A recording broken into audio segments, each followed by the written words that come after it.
بسم اللہ الرحمن الرحیم۔ ہم انسان ہیں اور ہمارے ارد گرد انسان رہتے ہیں، لیکن ہم انسانیت سے نکل چکے ہیں۔ حالیہ دنوں میں نے ایک ویڈیو دیکھی جس میں لوگ پیسے اڑا رہے ہیں، کپڑے وغیرہ گرائے ہیں، انگوٹھیاں گرائی ہیں، پیسے گرائے ہیں، ڈالر گرائے ہیں، چادریں وغیرہ گرائی ہیں، کافی چیزیں گرائی ہیں۔ اس کے بعد ایک آپ نے وہ بورا اٹھایا پیسوں کا، وہ لے کے چڑھے ہیں۔ کتنے پیسے لوٹا دیے؟ جی اندازہ نہیں ہے، تو میں نے بہت زیادہ پیسے گئے۔ ہمارے آس پاس ایسے لوگ بھی رہتے ہیں جو 2 ٹائم کے کھانے کے لیے ترس رہے ہوتے ہیں، اور صبح سے شام تک نہ ان کو گرمی کی پرواہ نہ سردی کی پرواہ، اور اس مشکل میں اور نہ ان کے کوئی بیماری ہے اس کا احساس ہے، بس اپنے جان بچانے کے لیے ایک روٹی کے لیے ترس رہے ہوتے ہیں۔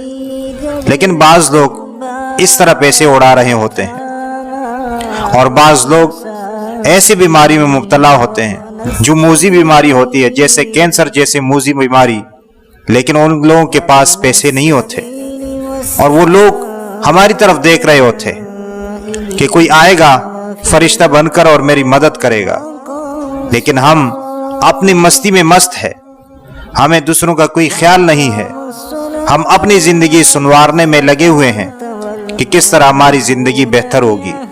لیکن کاش کہ ہمیں یہ احساس ہوتا کہ ہم دوسروں کے لیے بھی جئیں اور دوسروں کے ساتھ بھی تعاون کریں۔ یہ نہیں ہے کہ آپ صرف مالی تعاون کریں، آپ کے پاس جو بھی ہے اس لحاظ سے آپ دوسروں کی تعاون کریں اور دوسروں کے ساتھ مدد کریں، اس سے اللہ تعالیٰ راضی ہوتے ہیں۔ آپ سوچیں، اللہ کا شکر ادا کریں کہ اللہ تعالیٰ نے آپ کو اس قابل بنایا ہے کہ آپ دینے کے قابل ہے۔ آپ کو اللہ تعالیٰ نے مال سے نوازا۔ کتنے لوگ ہیں جو مال سے محروم ہیں، جو فقر و غربت میں زندگی گزار رہے ہیں، اور آپ یہ بھی شکر ادا کریں کہ اللہ تعالیٰ نے آپ کو دماغ جیسے نعمت سے نوازا۔ ہٹے کٹے لوگ ہیں گلیوں میں گھوم رہے ہوتے ہیں، لیکن ان کے پاس عقل کی نعمت نہیں ہے۔ یہ اللہ کا شکر ادا کرے کہ اللہ تعالیٰ نے آپ کو اس قابل بنایا ہے، اور اللہ کا یہ بھی شکر ادا کرے کہ اللہ تعالیٰ نے آپ کو بیماری سے بچایا ہے۔ اگر آپ بیمار ہوتے، معذور ہوتے، تو کیا آپ کے پاس یہ پیسہ آ سکتا تھا؟ کیا آپ اس طرح خوشی منا سکتا تھا؟ میں یہ نہیں کہتا ہوں کہ آپ خوشی نہ منائیں، خوشی ضرور منائیں، لیکن اس کے لیے کوئی حدود ہونی چاہیے۔ وہ یہ نہ ہو کہ اللہ کی ناراضگی کا سبب بنے۔ اللہ کی رضامندی اور اللہ کی خوشنودی حاصل کرنی چاہیے۔ یہ پیغام میں آپ تک پہنچانے والا تھا۔